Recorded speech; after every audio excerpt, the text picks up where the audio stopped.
कई बार हम इतने भ्रमित हो जाते हैं कि समझ ही नहीं आता कि कौन सा रास्ता चुने। एक गलत निर्णय सालों का पछतावा दे सकता है और एक सही निर्णय आपकी पूरी जिंदगी बदल सकता है। क्या आप भी निर्णय लेने के डर से कभी कभी महत्वपूर्ण अवसरों को हाथ से जाने देते हैं या फिर बाद में अपने चुने हुए रास्ते पर पछताते हैं? अगर हाँ, तो ये कहानी आपके लिए है। आज हम एक प्राचीन कथा के माध्यम से सीखेंगे कि कैसे अपने मन के शोर को शांत करें और बुद्धिमत्ता से उस मार्ग को चुनें जो आपके लिए सबसे उचित हो। यह भगवान बुद्ध की एक शिक्षा है जो हमें जीवन के हर बड़े मोड़ पर काम आएगी। एक प्राचीन भूमि में जहां ऊंचे पहाड़ बादलों को छूते थे और नदियां कलकल करती बहती थीं, वहीं एक समृद्ध नगर था। इस नगर में धैर्य नाम का एक युवा व्यापारी रहता था। धैर्य अपनी ईमानदारी और कड़ी मेहनत के लिए जाना जाता था, लेकिन उसका मन अक्सर दुविधाओं से घिरा रहता था। जीवन में आने वाले बड़े निर्णय उसे बेचैन कर देते थे और वो अक्सर सही राह चुनने में असमर्थ महसूस करता था। उसके व्यापार में भी यही स्थिति थी। छोटे मोटे सौदों में तो वो ठीक था, लेकिन जब कोई बड़ा अवसर आता तो उसका आत्मविश्वास डगमगा जाता।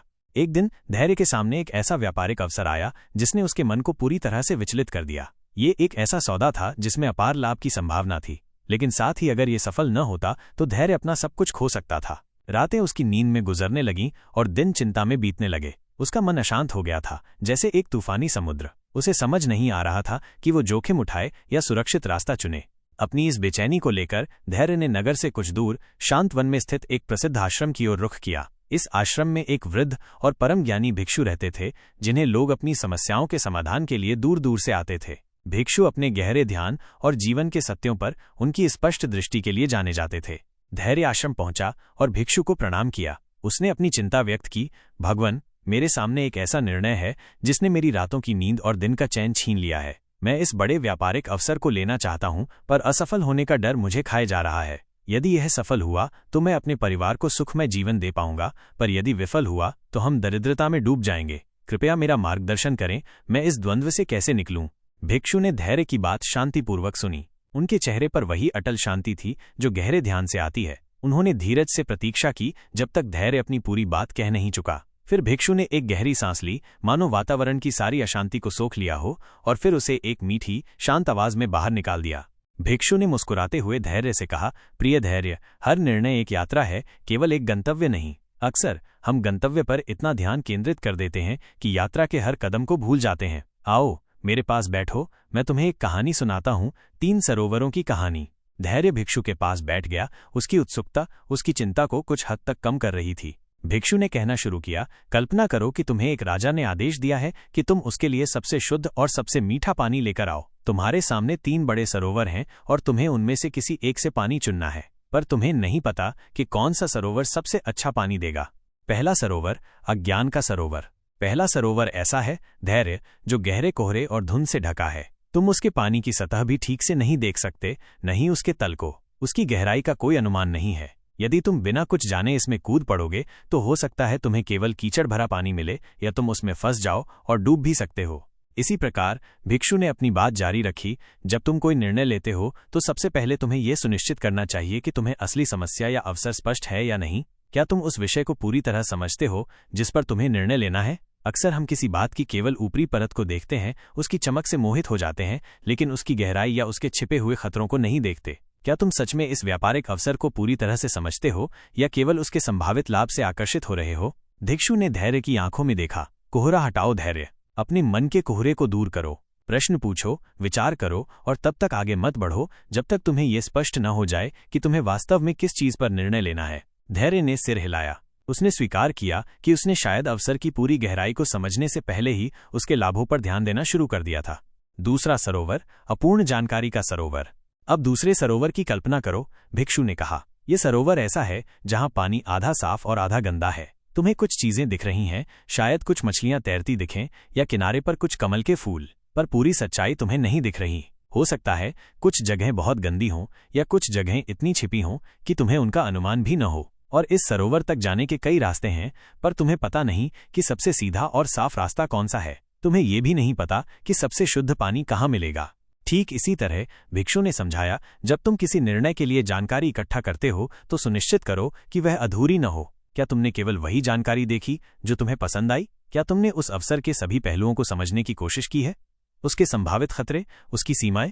क्या तुमने केवल एक रास्ते के बारे में सोचा है या तुमने अन्य सभी संभावित विकल्पों पर भी विचार किया है? क्या कोई और तरीका है जिससे तुम अपने लक्ष्य तक पहुंच सकते हो, जिसके बारे में तुमने अभी तक सोचा ही नहीं? भिक्षु ने एक क्षण रुककर धैर्य को सोचने का अवसर दिया। अक्सर लोग जल्दबाजी में पहले या दूसरे विकल्प को ही चुन लेते हैं, बिना ये देखे कि शायद कोई तीसरा, चौथा या पांचवा विकल्प भी हो सकता है जो कहीं अधिक बेहतर हो। हर संभव रास्ते को देखो, हर कोण से जानकारी जुटाओ। धैर्य ने महसूस किया कि उसने कुछ जानकारी तो जुटाई थी, लेकिन शायद वो सिर्फ उन्हीं पहलुओं पर केंद्रित था जो उसे आकर्षित कर रहे थे। उसने अन्य विकल्पों और संभावित कमियों पर ज्यादा ध्यान नहीं दिया था। तीसरा सरोवर, परिणामों के मूल्यांकन का सरोवर। और अब तीसरे सरोवर की बात करते हैं। भिक्षु ने अपनी आवाज में एक नया स्वर लाते हुए कहा, ये सरोवर सबसे साफ दिखता है। तुम पानी के नीचे की चट्टानें भी स्पष्ट रूप से देख सकते हो, मछलियां तैरती हुई दिखती हैं और किनारे पर सुंदर फूल खिले हैं। लेकिन यदि तुम बिना सोचे समझे कूद जाओगे तो शायद तुम्हें अचानक कहीं कोई गहरी, तेज धार मिले या नीचे कोई नुकीला पत्थर हो जो तुम्हें घायल कर दे। तुम्हें यह भी देखना होगा कि इस सरोवर से पानी पीने के बाद तुम्हें क्या मिलेगा। सिर्फ तुम्हारी प्यास बुझेगी या कोई और भी परिणाम होगा, सकारात्मक या नकारात्मक? प्रिय धैर्य, भिक्षु ने अपनी बात का सार बताया। जब तुम अपने संभावित विकल्पों का विश्लेषण और मूल्यांकन करते हो तो हर पहलू पर गहराई से विचार करो। केवल आकर्षक दिखने वाले परिणामों पर मोहित न हो जाओ। प्रत्येक विकल्प के क्या क्या फायदे होंगे और क्या क्या नुकसान। यदि तुम ये व्यापारिक अवसर लेते हो तो सबसे बुरा क्या हो सकता है? क्या तुम उस सबसे बुरे परिणाम को सहन कर पाओगे? और सबसे अच्छा क्या हो सकता है? क्या ये तुम्हारे जीवन के बड़े लक्ष्यों और तुम्हारे मूल्यों के साथ मेल खाता है? यदि यह तुम्हें धन देगा पर तुम्हारी शांति छीन लेगा तो क्या यह एक अच्छा निर्णय होगा? भिक्षु ने धैर्य की आंखों में देखा। अपनी भावनाओं को एक तरफ रखो, सिर्फ तथ्यों और संभावित परिणामों पर ध्यान केंद्रित करो। एक सूची बनाओ, हर विकल्प के पक्ष और विपक्ष लिखो। यह तुम्हें स्पष्टता देगा। धैर्य ने ध्यान से सुना। उसने कभी इतनी गहराई से अपने निर्णय के हर पहलू पर विचार नहीं किया था। वो हमेशा केवल लाभ और हानि के मोटे अनुमान पर अटक जाता था। झील से पानी लेना, निर्णय लेना और समीक्षा करना।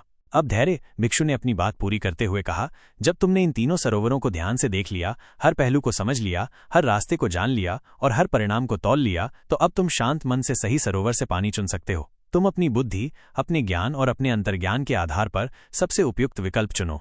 ये निर्णय लेने का क्षण है, भिक्षु ने जोर दिया। और जब तुम उस पानी को ले आओ तो उसका स्वाद लो। क्या ये वैसा ही था जैसा तुमने सोचा था? क्या इसने तुम्हारी प्यास बुझाई और तुम्हें शांति दी? यदि नहीं तो निराश मत होना। हर परिणाम, चाहे वो तुम्हारी उम्मीद के मुताबिक हो या ना हो, एक सीख होती है। अगली बार तुम अपनी इस सीख का उपयोग करके और भी बेहतर चुनाव करोगे। याद रखो, भिक्षु ने समापन करते हुए कहा, परफेक्ट निर्णय जैसी कोई चीज नहीं होती। कभी कभी पर्याप्त अच्छा निर्णय ही सबसे अच्छा निर्णय होता है, क्योंकि ये तुम्हें जड़ता से बाहर निकालकर आगे बढ़ने का अवसर देता है। धैर्य ने भिक्षु को प्रणाम किया। उसके मन से सारा भ्रम दूर हो चुका था। उसे अब अपनी समस्या स्पष्ट दिख रही थी और उसे ये भी समझ आ गया था कि उसके पास कौन कौन से विकल्प हैं और हर विकल्प के क्या परिणाम हो सकते हैं। उसने अपने व्यापार के अवसर का उसी तरह विश्लेषण किया जैसे भिक्षु ने झीलों का उदाहरण दिया था। उसने सारी जानकारी जुटाई, सभी विकल्पों पर विचार किया और हर पहलू के फायदे नुकसान को तोला। अंततः उसने एक ऐसा निर्णय लिया जिस पर उसे पूरा विश्वास था, न कि डर के कारण लिया गया निर्णय।